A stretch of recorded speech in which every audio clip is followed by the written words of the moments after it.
Buenos días, soy el Dr. Naum Calvo. Hoy vamos a hablar del proyecto Radiómica. Es un proyecto de innovación en radiología a través de los datos. Vamos a hacer la presentación tres profesionales del Hospital de Belviche. Yo soy el director clínico de diagnóstico por imagen, soy radiólogo. Va a participar el doctor Ignacio Martínez, ingeniero experto en imagen médica, que nos va a dar su visión y vamos a ver lo importante que es tener un perfil también no asistencial dentro de este proyecto. Y por último, el doctor Pablo Naval, neuroradiólogo, con gran experiencia en neuroradiología clínica, pero también en investigación e innovación, nos va a dar esa visión clínica de este proyecto. Antes de empezar, quiero hacer ver que hay un problema y que este problema es importante. Aquí muestro dos artículos. El primero del British Medical Journal, que hace un análisis de medicamentos aprobados durante un periodo de tiempo relativamente cercano por la Agencia Europea del Medicamento y focalizado en patología y en medicamentos para patología oncológica. Y lo que se ve como resultado global de este estudio es que solo el 51% de estos medicamentos mejoran de forma global la supervivencia o la calidad de vida. Solo en un 51% de los pacientes hay resultados que muestren de forma significativa esta mejoría. Y en el segundo artículo, publicado en The Lancet, también muy reciente, encuentran resultados similares cuando se centran en patología no solo oncológica. El proyecto se llama Radiómica y creo que antes de empezar con esta visión global es importante que diferenciemos algunos términos que se entrelazan pero que son diferentes. ¿Qué es radiómica? ¿Qué son biomarcadores, en nuestro caso biomarcadores de imagen? ¿Y qué es el software o algoritmo? ¿Cómo se combinan? Pero qué diferentes son. Aquí, para explicar lo que es la radiómica, he cogido el símil con unas figuras de Lego y una resonancia de mama. En la resonancia de mama, inicialmente vemos una imagen homogénea, esférica, que sería pues el equivalente a esta imagen de Lego, donde todo es muy igual, muy homogéneo. Sin embargo, cuando se hace el análisis computacional avanzado y el análisis de radiómico de esta imagen, vemos que realmente no es tan homogénea como parecía inicialmente. Y aquí podríamos tener varios escenarios. El símil con las figuras de Lego es que podría haber un escenario donde reconocemos una serie de patrones que se repiten, que son consistentes, alargados, y estaríamos hablando de una lesión que está organizada, que está ordenada. Y a la derecha vemos que apenas hay patrones y que si hay alguno pues no se repite con mucha frecuencia. Estaríamos en un extremo hablando de una lesión entrópica y en otro de una lesión organizada. Y esto tiene que ver con la agresividad y probablemente con el pronóstico de los pacientes cuando se enfrentan a un tratamiento. Todo esto se puede traducir en valores numéricos de cada uno de estos voxels, de manera que vamos a tener una serie de datos numéricos y vamos a tener una imagen que pasa de ser cualitativa a cuantitativa. Además, en radiómica podemos analizar también con datos numéricos cómo una lesión se correlaciona con su entorno, con el tejido sano. Y partiendo de una imagen esférica podemos ver que esta imagen sigue siendo esférica en el caso de arriba y sin embargo cuando vamos a la lesión de abajo, que vemos también una imagen que parece bien delimitada, al hacer el análisis más detallado encontramos con que hay zonas que son más irregulares. Cuando una lesión se parece más a una esfera o menos, lo que nos está aportando también son, mediante datos numéricos que podemos cuantificar, valores que nos pueden indicar, por ejemplo, si hay microangioinvasión, invasión tisular no visible, microinvasión tisular no visible en la imagen inicial o nódulos satélites, de manera que también vamos a tener factores pronóstico de agresividad. Una vez que tenemos todos esos datos numéricos de radiómica, la radiómica nos puede dar cientos de datos numéricos. No todos ellos se van a correlacionar con un resultado clínico, de manera que estos datos no necesariamente son biomarcadores de imagen.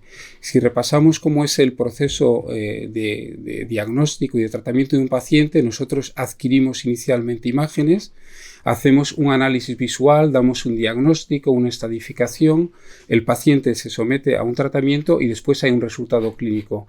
Aquí lo que incorporamos es un análisis cuantitativo de la información de los datos de imagen y almacenamos estos datos en bases de datos. de manera que podemos correlacionar aquellos parámetros numéricos que habíamos obtenido con un resultado clínico. Por ejemplo, si responde o no responde a un tratamiento. Aquellos datos numéricos que se correlacionan con un resultado clínico los podemos considerar biomarcadores de imagen. Pero hasta aquí podríamos estar hablando de investigación. Hemos hecho un análisis de radiómica, hemos detectado biomarcadores de imagen y podemos hacer una publicación. Pero también queremos avanzar hacia la usabilidad de este conocimiento y para ello tenemos que ir de la investigación a la innovación. Tenemos una plataforma de desarrollo de software que es Olea SDK. Dentro de este proyecto está incorporada esta plataforma que nos permite integrar aquellos biomarcadores que detectemos como relevantes, que se correlacionan con el resultado clínico, integrar también herramientas que nos ayudan en el proceso diagnóstico, como podrían ser herramientas de detección automática de segmentación, y hacer algoritmos y softwares que podamos integrar en la práctica clínica. Este último paso de integración en la práctica clínica lo conseguimos a través del Automation Platform. Es una plataforma que nos permite integrar aquellos algoritmos que hayamos desarrollado y automatizar procesos de diagnóstico incorporando los biomarcadores de imagen. De manera que dentro de este proyecto tenemos tres grandes plataformas que son imprescindibles y que se entrelazan entre ellas. Este es un proyecto en el cual nuestro socio tecnológico es Canon, que es el que nos ha proporcionado estas plataformas. Una es una plataforma de interoperabilidad y gobernanza de datos que permite gestionar de forma ágil y en condiciones de seguridad para uso secundario de datos toda aquella información que vamos a utilizar de los pacientes en nuestros estudios de investigación y nuestros proyectos de innovación. Después está la plataforma Olea SDK, que es la plataforma donde integramos los biomarcadores con los resultados clínicos, con herramientas de segmentación y podemos desarrollar softwares para utilizar en la práctica clínica. Y por último está el Automation Platform. Cuando tenemos un algoritmo o un software que hemos desarrollado, podemos integrarlo en la práctica clínica y hacer una valoración prospectiva de este algoritmo. En este caso, lo que también es importante recalcar es que hay un equipo humano que vamos a ir viendo poco a poco durante esta presentación con los diferentes ponentes, pero también es muy importante la incorporación de la tecnología que nos ayude a desarrollar este proyecto. Veíamos que tenemos un problema inicialmente y que queremos resolverlo identificando aquellos pacientes que en un escenario clínico determinado pues van a responder o no a un tratamiento. Para ello es fundamental y está recogido en este proyecto el crear equipos polivalentes, no solo teniendo la parte de investigación asistencial con la que funcionamos tradicionalmente, sino incorporando otros perfiles como ingenieros, expertos en imagen médica, físicos, expertos en investigación, en diseños de proyectos de investigación. Queremos avanzar de la investigación, que sería la detección de biomarcadores, a la innovación, que es el desarrollo de algoritmos, y queremos también que estos algoritmos puedan ser usados, integrarlos en la práctica clínica a través del Automation Platform. Y es muy importante también recalcar cómo cambiamos el paradigma de relación con la industria. Canon es un proveedor de tecnología y de servicios de forma tradicional para nosotros, pero ahora también interaccionamos en este proyecto con los departamentos de investigación de Canon.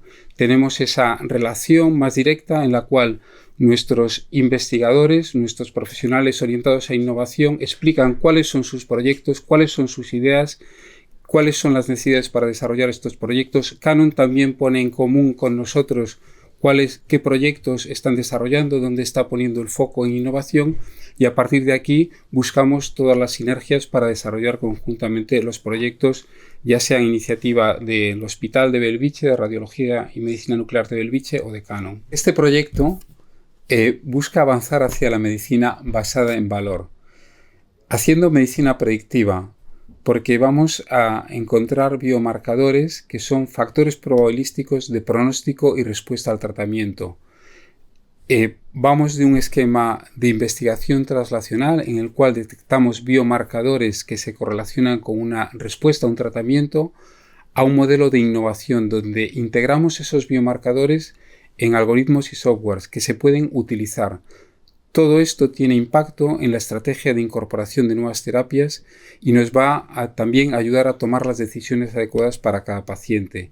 Avanzamos a una medicina de precisión, creando estrategias de tratamiento y de diagnóstico más precisas, y como resultado final buscamos una medicina personalizada y de valor donde podamos dar a cada paciente el tratamiento más adecuado en el momento más adecuado. Y para terminar la presentación voy a dar paso a Ignacio Martínez, ingeniero experto en imagen computacional avanzada, que nos va a explicar cuál es su rol en este proyecto, y todos veremos enseguida que es un rol importantísimo y fundamental, porque toda esa tecnología que incorporamos, que es diferente a la que utilizamos habitualmente en los servicios de diagnóstico por imagen, necesita este soporte y este conocimiento y expertise técnica que nos aporta, en este caso, el doctor Ignacio Martínez. Muchas gracias. Buenos días, mi nombre es Ignacio Martínez, soy ingeniero de telecomunicaciones y doctor en medicina e investigación translacional. Actualmente coordino la plataforma de radiómica e innovación del Hospital de Bellvitge. Como ha comentado el doctor Calvo, estamos formados por un equipo multidisciplinar, principalmente médicos radiólogos, médicos nucleares, la parte más técnica, que seríamos integrada por los físicos e ingenieros, un perfil intermedio que estaría formado por los técnicos de imagen y por último unos cuantos expertos que nos dan el soporte para la bioestadística, la metodología, todo lo que sería la parte de la legislación y el tratamiento de los datos para que todo cumpla los procesos de forma adecuada. En definitiva, estamos hablando de un equipo de expertos en investigación y con dedicación exclusiva. Esto es importante puesto que en general el perfil de los médicos tiene una limitación de tiempo muy acusada en la que pueden dedicarse a la investigación, ya que lo hacen generalmente fuera de su horario laboral. Como comentábamos, los médicos nucleares y radiólogos son el eje principal. Ellos nos hacen una pregunta clínica, generalmente va a estar formulada en la diferenciación de una patología, eso que les permita mejorar el diagnóstico, o bien lo que les va a interesar es una respuesta al tratamiento, de manera que puedan hacer una selección de ese tratamiento individualizado, puesto que en muchas ocasiones observan que los pacientes no responden de la misma manera al mismo tratamiento. Eso tiene que estar explicado de alguna forma y ahí es donde nos basamos en la radiómica. Probablemente ahí encontremos las respuestas. Son una parte, como digo, es un pilar básico, puesto que son los que tienen el trato principal con el paciente, el trato directo, y son los que a su vez detectan estas necesidades clínicas y las carencias en las herramientas de las que disponen para poder mejorar este diagnóstico o estas intervenciones. En la parte más técnica, en la cual me incluyo, pues estaríamos a grosso modo hablando de que nos encargamos de la parte de programación y análisis. En los primeros pasos lo que hacemos es buscar esos algoritmos, esas herramientas que ya pueden estar existentes, que están validadas, seleccionamos cuáles son las más adecuadas, no solo por el fruto que dé, el resultado, sino además muchas veces también por la facilidad de uso, pues en muchas ocasiones el usuario final va a ser un médico o un técnico que no está tan especializado en formaciones técnicas y por tanto requieren de esa facilidad a nivel de usuario. Si no existen esas herramientas, lo que hacemos es desarrollarlas y no solo nos encargamos a veces de desarrollar esas herramientas, sino a veces cubrimos también la necesidad que tienen muchos radiólogos de concatenar diferentes pasos de manera que establezcamos un flujo de trabajo adecuado, adaptado para cada una de las necesidades, que permita, por un lado, ahorrar tiempo, por otro lado, mejorar la exactitud y que ellos les genere unos datos que les ayuden a establecer un diagnóstico. Esto esperamos que desemboque en unos softwares que a su vez puedan ser tratados como innovación a nivel hospitalario. Como decíamos antes, los técnicos de imagen es un punto intermedio entre los ingenieros y los médicos, puesto que ellos sí que tienen un conocimiento amplio, por ejemplo, de la anatomía, están formados en diferenciar las imágenes en las diferentes modalidades, como puede ser la resonancia, el TAC, el PET, las diferentes partes anatómicas. Son el primer eslabón de la adquisición, es decir, es un pilar importante también en cuanto a que adquieran las imágenes de forma estructurada y uniforme para todo el proyecto. Y luego, en cuanto a la mano de obra, son también un pilar básico, puesto que al nivel de segmentar las imágenes, que es algo muy habitual para la radiómica, sobre todo en caso de tumores, cuando tenemos unas muestras enormes, puede ser de cientos a miles de pacientes, esto hace inviable que el médico lo pueda hacer y necesita ayuda. Además, nos permite tener más de un validador, por tanto, podemos contrastar y que no haya un sesgo individual en cuanto a la segmentación y a la metodología.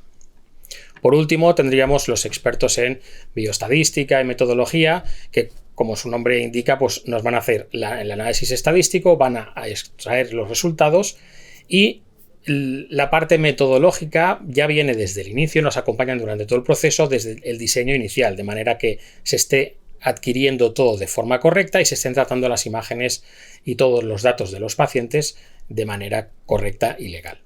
Bien, en cuanto a los procedimientos técnicos, el primer paso del que nos encargaríamos la parte de físicos e ingenieros sería la adquisición de las imágenes.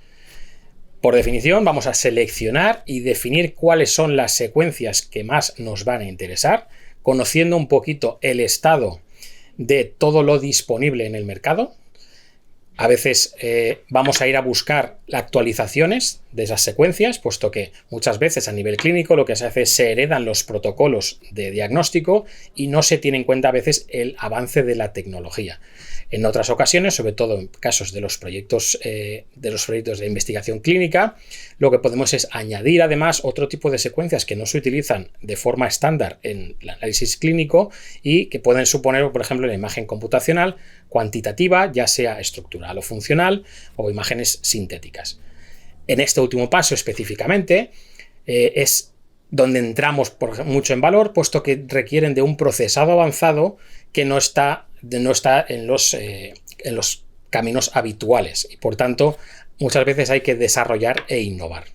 Por supuesto, antes de empezar el estudio, lo que hacemos es un test de calidad de estas secuencias adquiridas para comprobar que se está adquiriendo la señal que nosotros necesitamos y cómo necesitamos. El siguiente paso es el sondeo de lo que podríamos llamar el mercado para la elección de las herramientas de análisis que tenemos. Es decir, vamos a valorar qué software ya está disponible y seleccionar cuál será el más conveniente para nuestros casos. En este punto es donde es de vital importancia la presencia de un partner tecnológico, como es en nuestro caso Canon, que nos aporta también los recursos de Olea y Avicena. Olea nos aporta software de análisis y Avicena son expertos en inteligencia artificial. Inicialmente nos presentan una herramienta de desarrollo de SDK. La principal característica que nos va a aportar esta herramienta es la posibilidad de establecer entornos de programación sin la necesidad de conocer el lenguaje. Esto es especialmente útil para aquellos médicos o radiólogos que quieran adentrarse un poquito más allá de la parte clínica y meterse en la parte más metodológica. Pero no solo es eso, sino que además nos dan acceso a herramientas que ellos ya tienen comercializadas, lo cual es muy importante. ¿Por qué? Pues porque veremos que, primero, ya sabemos que funcionan, nos ahorran trabajo. También podemos integrar nuestros propios algoritmos en sus herramientas, puesto que tenemos un diálogo constante y podemos establecer proyectos en común. Además, nos proporcionan el marcaje CE, que será vital de cara a pasos futuros poder integrarlos en la práctica clínica. Y, puesto que somos un hospital público, que nosotros, llegados a ese punto de haber creado algún software de innovador que tenga alguna potencial capacidad de comercialización, nosotros no seríamos capaces y ellos sí. Por supuesto, no nos limitamos aquí, también buscamos en herramientas de software libre, puesto que ahí es donde está el grueso de la investigación. En un siguiente paso, lo que haríamos es que, si no existe este software, estas herramientas, estos algoritmos, lo que hacemos es que vamos a desarrollarlos nosotros. Para ello vamos a hacer uso de diferentes lenguajes de programación, como pueden ser los estándares de Python, MATLAB o R. Y como hemos comentado anteriormente, también diseñaremos aquellos flujos de trabajo que se adapten específicamente a peticiones concretas que nos hagan los radiólogos o médicos nucleares. Todo esto no sería posible sin la presencia de una plataforma tecnológica dedicada a estos menesteres. En primer lugar, vamos a tener un VNA, que no deja de ser una versión de un PACS con mayores funcionalidades. Esto nos permite hacer un uso secundario de los datos para investigación, es decir, en una fase inicial lo vamos a separar de la clínica, puesto que para todo lo que requiera de investigación vamos a necesitar trabajar con datos anonimizados. Y luego una segunda parte es la Automation Platform, que nos permite tener una alta capacidad computacional para ejecutar todos estos algoritmos y herramientas que desarrollemos o que estemos poniendo en práctica, nos permite entrenar y validar algoritmos de inteligencia artificial y, por último, lo que esperamos es poder traspasar y que se analicen de forma automática estas herramientas que hemos generado y de forma que, tal cual se adquieren en la máquina, puedan analizarse y estos resultados, estos números, esta cuantificación, llegue a los médicos nucleares y radiólogos y les pueda servir para hacer el diagnóstico o bien lo podamos tener inmediatamente para futuros proyectos. A continuación voy a dar paso a mi compañero, el doctor Pablo Naval, que nos dará esa aproximación más clínica de este proyecto. Buenos días, soy el doctor Pablo Naval Baudín, soy neuroradiólogo en el Hospital Universitario de Bellvitge y formo parte del equipo que coordina el proyecto de radiómica en el hospital, sobre todo aporto la perspectiva más clínica. Me gustaría comenzar explicando un poco cuáles son los objetivos también que traemos con este proyecto. Por un lado está hacer una investigación verdaderamente translacional que traiga los avances de investigación y los avances tecnológicos a la práctica clínica, que los acerque a la práctica clínica. Y por otro lado, la transformación del flujo de trabajo. Tenemos la convicción de que ahora mismo la radiología se tiene que transformar, se está transformando y que hay que poder integrar gran parte de estos avances para hacer una nueva forma de trabajo en la cual podamos integrar herramientas de análisis avanzado, análisis computacional de la imagen para hacer una radiología más precisa, más personalizada y más ágil. Para esto entendemos que hay varias cosas que son importantes. Por un lado, es centrarnos en que la investigación y la innovación realmente traiga impacto clínico, ¿no? Se acerque a la clínica. Al final hay muchos grupos de investigación con mucho expertise, mucho conocimiento, mucha más experiencia evidentemente que nosotros, pero muchas veces la investigación se hace fuera del contexto directamente clínico, fuera del servicio de radiología y vemos que es importante que realmente repercuta en el paciente. Por otro lado, creemos que es importante que la imagen sea una imagen cuantitativa, estandarizable, generalizable, porque es imprescindible que la investigación que hagamos sea así para que se puedan aplicar estos avances también en la práctica clínica, ¿no? Y que se pueda aplicar de manera generalizada. Para esto consideramos que hay dos pilares importantes. Por un lado está el de acercar la brecha clínico-tecnológica, justamente como tanta investigación se hace fuera del contexto puramente clínico, al final consideramos que hay cada vez una distancia más grande entre las técnicas que se hacen de manera normal en investigación, de procesado de imagen y de lo que se dispone en la práctica clínica, ¿no? Por ejemplo, está la evaluación del seguimiento tumoral con medidas tipo RECIST o RANO, ¿no? Con una medida aislada, subjetiva o medida por una persona en el plano axial o dos medidas versus una volumetría con una segmentación automática. Procesos que igual no son tan complejos y que son relativamente estándar y no deberían ser tampoco ni caros, que son estándar en la investigación, se hace muy difícil que vengan a traerlos a la práctica clínica. Otros ejemplos pueden ser pues, la imagen cuantitativa, que ya se ha nombrado, o la imagen sintética, que puede dinamizar o incluso hacer más ágil la adquisición de las imágenes, ¿no?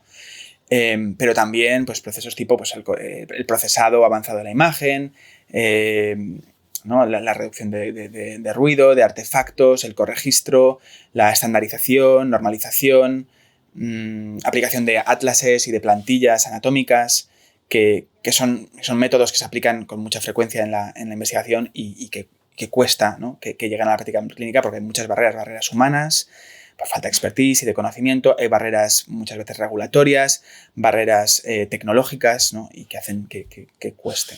Pero por otro lado, consideramos que otro pilar imprescindible es la colaboración. Una colaboración tanto multidisciplinar como multiinstitucional. Al final vamos a tener que encontrar una nueva forma de trabajar en la cual el radiólogo realmente no sea una persona solitaria o no sean simplemente los clínicos. Cuando digo clínicos, ¿no? Pues no solo sea un radiólogo, técnicos, enfermería y administración, sino que realmente incorporemos perfiles mucho más técnicos, de ingeniería y de procesado de imagen al equipo. Entonces, sobre las líneas de trabajo, evidentemente somos un proyecto aún joven, estamos comenzando. Ahora mismo la prioridad es estructurar una infraestructura, una forma de trabajo que pueda poner al abasto de los múltiples líderes clínicos, investigadores del servicio, los recursos que traemos con el proyecto al servicio. Pero es verdad que evidentemente no partimos de cero. En el servicio hay diversas líneas de investigación sobre las que vamos a construir en este proyecto, ¿no? Y os voy a presentar alguna de las líneas en las que estamos empezando a introducir en el proyecto. Primero, la evaluación de biomarcadores pronósticos en la esclerosis múltiple es algo que llevo yo mismo.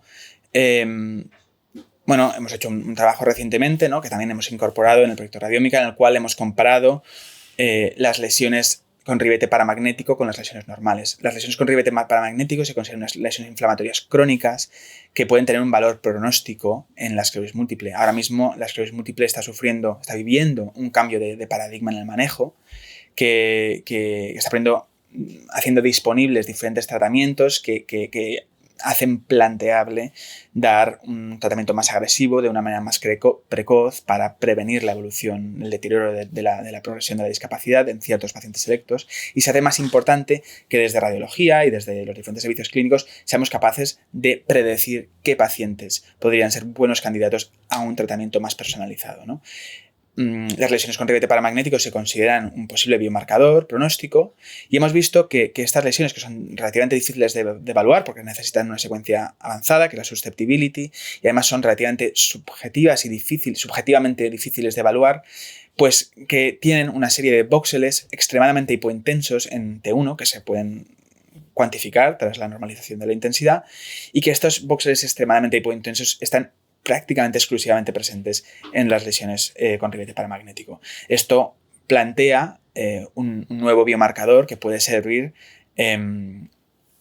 para aplicarlo y para evaluarse a nivel pronóstico. Evidentemente estamos ahora mismo estudiando esto y estamos evaluando esto. Aquí podemos ver algunos ejemplos, ¿no? de estos voxeles extremadamente hipointensos que se cuantifican, que no es verlos visualmente, no es verlos en la imagen, pero este trabajo también nos ha permitido ver que muchas de estas lesiones, Iron Rim, tienen unos ribetes hipointensos en T1, que lo encontramos por casualidad, pero se ha planteado como un nuevo trabajo que ahora mismo está en revisión. Pero lo hemos compartido ya como preprint, en el cual describimos este T1 Dark Rim, que se ve aquí, que tiene una muy alta sensibilidad para identificar las lesiones con ribete paramagnético. Pero bueno, aparte del proyecto de esclerosis múltiple, también tenemos mucha experiencia, sobre todo liderado por el doctor Albert Pons Escoda, en el análisis de la perfusión para tumores cerebrales en neurooncología. El doctor Albert Pons Escoda es un neuroradiólogo experto en neurooncología. La perfusión, como bien sabréis, es una secuencia, la perfusión de SC es una secuencia dinámica post-contraste, de la que se pueden sacar múltiples mapas, como el de volumen sanguíneo cerebral, tiempo de tránsito medio y muchos otros. Pero básicamente se basa en que cada voxel al final tiene una curva de intensidad de señal que cae cuando pasa el contraste por ese voxel. Y un poco lo que buscamos en este estudio es ir un paso más allá, ¿no? Hay muchísima información en todos estos dinámicos, en todos estos voxeles, y en vez de sacar una única métrica de RCBV de un ROI, de un tumor, es buscar toda la información disponible en estas curvas, analizar toda la información disponible en estas curvas. Para ello, en un primer estudio, estos son los parámetros que se pueden sacar, ¿no? Que hemos nombrado. pero hay una riqueza de datos que se puede extraer de las curvas. Y en un primer estudio lo que se hizo fue normalizar estas curvas, porque tienen al final una señal arbitraria y además el tiempo, pues puede depender, el tiempo en el cual llega el contraste puede depender de múltiples factores, como puede ser factores propios del tumor, que evidentemente serían interesantes, pero factores propios de la adquisición y factores propios del paciente. Entonces normalizamos en tiempo y en intensidad estas curvas para poderlas comparar entre tumores y entre pacientes. En un siguiente estudio se analizó todos los voxeles de todos los puntos temporales para intentar sacar toda la información posible de estas curvas, más allá de las métricas aisladas o incluso de la normalización de las curvas promedio. Y justamente, tal y como habíamos previsto con trabajos anteriores, pero había voxeles que había puntos temporales que aportaban mucho valor, que eran puntos temporales que estaban también al final de la curva, no solo en la caída principal y la llegada de contraste, sino al final de la curva, que tiene más que ver con el leakage que tenían los tumores y no tanto con el primer paso de contraste. Y bueno, se han hecho más estudios y en un siguiente estudio, por ejemplo, hemos comparado tanto las curvas no normalizadas como mapas paramétricos que salen de la perfusión y evidentemente pues hay un valor añadido en sumar toda la información para hacer modelos multivariable que puedan predecir el tipo de tumor, ¿no? Bueno, estos son dos líneas de investigación que igual son las que más conozco yo como neuroradiólogo, pero tenemos muchas más líneas que estamos empezando. Ahora mismo estamos empezando un proyecto de biomarcadores pronósticos en PTC en tumores de cabeza y cuello. También estamos trabajando con biomarcadores diagnósticos y en tumores de mama, biomarcadores radiómicos. También comenzamos un estudio en biomarcadores pronósticos en leucoencefalopatías. Estamos en una fase aún, como he dicho, muy temprana, pero la idea es justamente tenemos un gran equipo de investigadores, más de 20 investigadores, se han planteado más de 40 potenciales proyectos de investigación e innovación y la idea es poco a poco ir avanzando e integrando y ofreciendo los recursos del proyecto a todo el servicio. Y para concluir, me gustaría remarcar 3 conceptos que creo que son importantes en este proyecto. El primero es la traslación del conocimiento científico a la práctica clínica. Al final, este proyecto nace del servicio de radiología. Es un proyecto primariamente clínico. Y nuestro objetivo principal es, sobre todo, traer estos avances científicos, diferentes avances científicos y tecnológicos a la práctica clínica. El segundo concepto es la transformación. El objetivo de este proyecto es ir más allá de hacer investigación, más allá de hacer publicaciones, sino de poder integrar herramientas de innovación y herramientas que ayuden y que den soporte al radiólogo en su flujo de trabajo y que puedan transformar un poco cómo trabajamos en el servicio de radiología. Y tercero, la colaboración. Para hacer posible este proyecto es imprescindible colaborar tanto entre profesionales, entre disciplinas, no solo disciplinas clínicas, sino disciplinas paraclínicas, como a nivel interinstitucional, porque no se trata solo de encontrar algoritmos y de crear programas, sino de que realmente estos algoritmos puedan llegar a la práctica clínica y habrá que buscar socios comerciales y tecnológicos para hacerlo posible. Y con esto ya he acabado y muchísimas gracias por escuchar.